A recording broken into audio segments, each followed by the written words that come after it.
Sindir pidato Prabowo, anak Gus Dur, semua kritikan cuma perlu direspons dasmu. Ada orang-orang pinter. Kabinet ini kabinet gemuk, terlalu besar. Dasmu. Saudara-saudara sekalian, Timor Leste jumlah penduduknya nggak sampai 2 juta orang, kalah sama Kabupaten Bogor.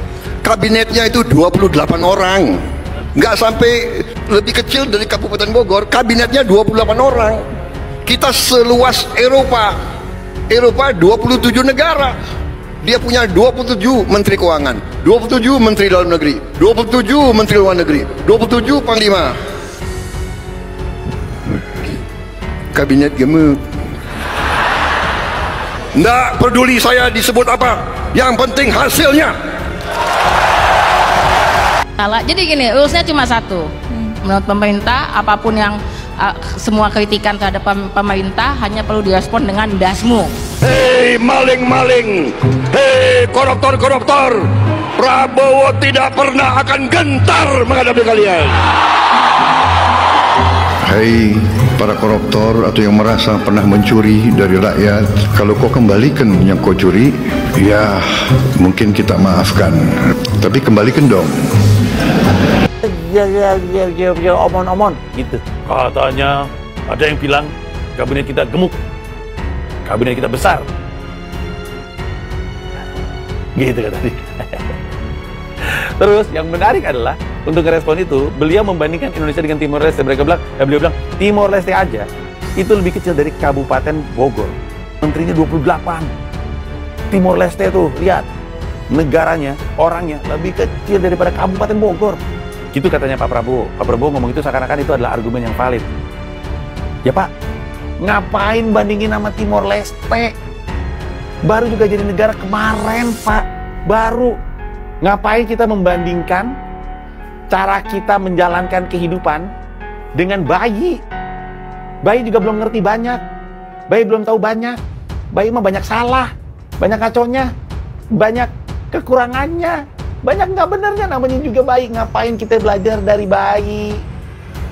Amerika Serikat negaranya segede kita, 15 Pak Menterinya. Rusia negaranya gede banget, 21 Pak Menterinya.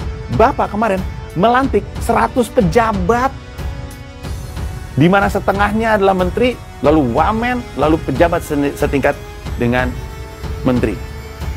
Pak, ayolah, kok bisa sih Presiden Republik Indonesia membandingkan praktek bernegara dari negara baru ibarat bayi itu Pak, itu jalan masih oglek, masih jatuh-jatuh, ngomong aja masih omon-omon gitu. Bandingin sama negara yang maju, yang berpengalaman menjalankan tata negara, yang berpengalaman dalam berdemokrasi, berpolitik lah. Nanti dibilang saya apa Pak? Saya apa?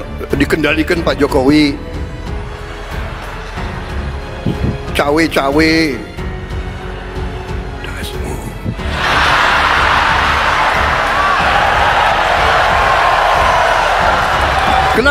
Kenapa kalian ribut?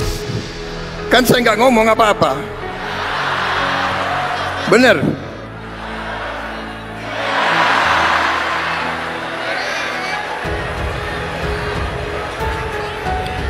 Saudara-saudara, kemarin itu kita berhasil, kita menang, saya dapat mandat dari rakyat karena dukungan, bagaimana? Dukungan dari Presiden ke-7, dukungan dari Presiden ke-6, dukungan dari Gus Dur, dari langit. Dari jejak-jejak kontribusi Gus Dur tersebut, kita melihat benang merah akhlak di dalam demokrasi. Dan itulah budaya etika yang coba dibangun oleh Gus Dur. Mengabaikan etika berarti mengabaikan kemanusiaan. Manusia memiliki harkat dan martabat karena kesadaran etisnya. Dan Sang Kholik telah mengamanahkan akhlak kepada kita manusia sebagai makhluk paripurnanya. Kita disebut dengan al-kholqu karena kita dibebani oleh akhlak. Dan itulah etika. Jadi kalau hari ini ada calon penguasa, calon pemimpin yang kemudian ditanyain soal etik, lalu terus kemudian dia kesal, terus dia menjawab dengan endasmu etik.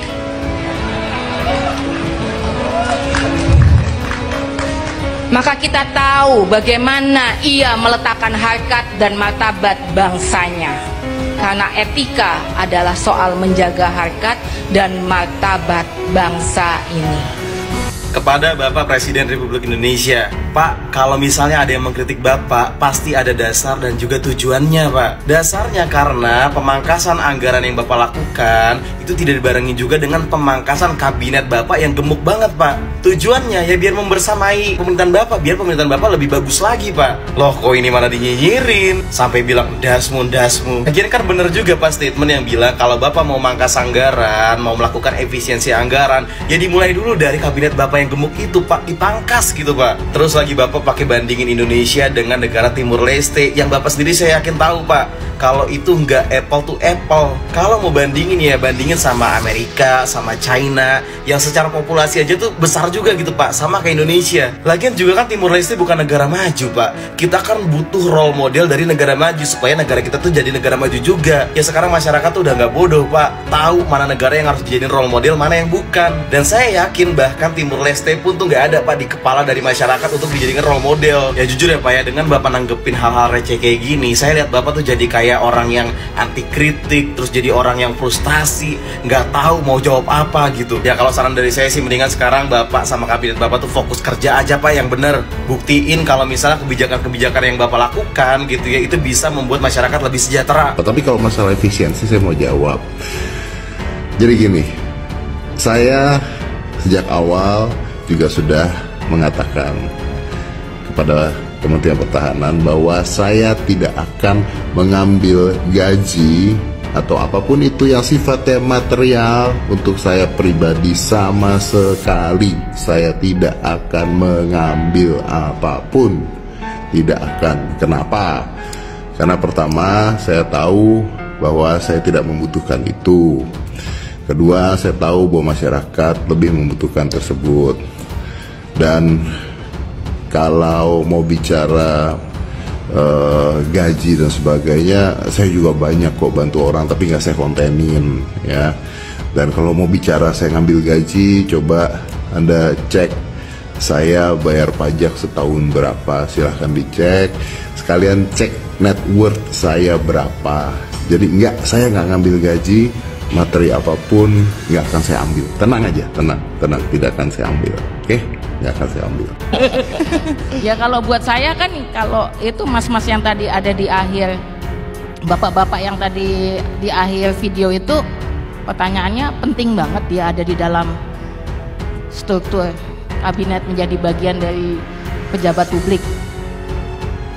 Buat saya sih enggak. Buat saya enggak. Dan ini bukan perkara soal apakah dia akan nerima gaji apa enggak. Karena kan dia bilang, oh saya nggak akan ambil gaji saya. Lah, itu malah lebih aneh lagi. Loh, gajinya tetap dikeluarin, dianya nggak nerima, terus kemana gajinya? Terus yang kedua, apakah terus kemudian tuh jadi lebih baik kalau dia kemudian nggak nerima gajinya? Kan enggak. Persoalannya beneran dia itu dibutuhkan nggak untuk ada? Atau dia diada-adakan karena ada dia gitu? Jabatan ini diada-adakan karena ada dia gitu. Atau karena dia memang dulunya basicnya pesulap, terus dia jadi menyulap jabatan-jabatan gitu.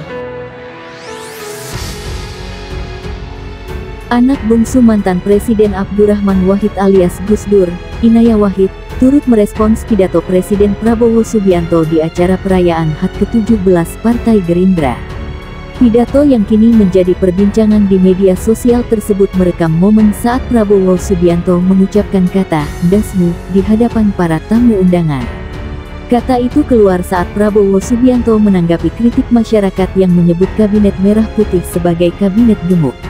Sontak, cara dan pemilihan kata Prabowo Subianto saat berpidato pun dikritik karena dinilai tidak pantas sebagai pemimpin negara. Dalam video yang dibagikan ulang oleh akun X@V3G3L, Inaya Wahid juga menyoroti kata "dasmu". Ia mengatakan bahwa semua kritikan yang ditujukan kepada pemerintahan Prabowo Subianto saat ini tampaknya hanya akan ditanggapi dengan kata "dasmu". Jadi gini, aturannya cuma satu. Menurut pemerintah, Semua kritikan terhadap pemerintah hanya perlu direspons dengan dasmu, ucap Inayah Wahid saat berbicara di acara Bocor Alus Tempo. Inayah Wahid kemudian diminta berkomentar perihal julukan kabinet gemuk Prabowo Subianto dan perbandingannya ketika Gus Dur masih menjabat sebagai presiden. Aku mau ngomong tapi takut body shaming. Aku mau bilang kabinetnya 2 kali lipat, lah memang faktanya kan 2 kali lipat dari jumlah kabinet yang lain. Terus kemudian kalau itu tidak boleh dibilang terlalu gemuk, tidak boleh dibilang menggemuk, lalu apa? Lalu apa kata sifat yang tepat? Menggelembung. Kan sama saja, tambah Inayah Wahid. Anak Gus Dur tersebut kemudian membeberkan pandangannya bagaimana dulu sang ayah membentuk sebuah kabinet. Kabinet Gus Dur jumlahnya nggak jauh beda dari yang sebelum-sebelumnya dan sesudah-sesudahnya, jadi maksudnya ya proporsional aja. Bahkan kita tahu sendiri, di zaman Gus Dur ada departemen-departemen yang dihapus malah. Jadi yang dilihat fungsi, kalau itu memang nggak berfungsi dengan baik, itu jadi lahan korupsi, ya dipotong aja, imbuhnya. Cuitan itu pun sontak menuai beragam tanggapan dari pengguna X lainnya. Rupanya, tak sedikit warganet yang setuju dengan pendapat Inayah Wahid. Ya suatu saat nanti rakyat akan kembali membalas lalu mengatakan dasmu, komentar @fang ********. Prabowo sama Mulyono sama saja. Bedanya yang satu memang gemukan, tambah @hana. Jujur aja, pesimis dengan pemerintahan ini karena semuanya juga adalah kumpulan para koruptor, penjilat, pengkhianat bangsa dan negara. Makanya kritikan rakyat cuma direspons dengan dasmu, sahut @ralin *******. Wakaka lagian kocak banget, presiden tapi pidatonya kayak curcol. Dasmu, timpal @lone *******.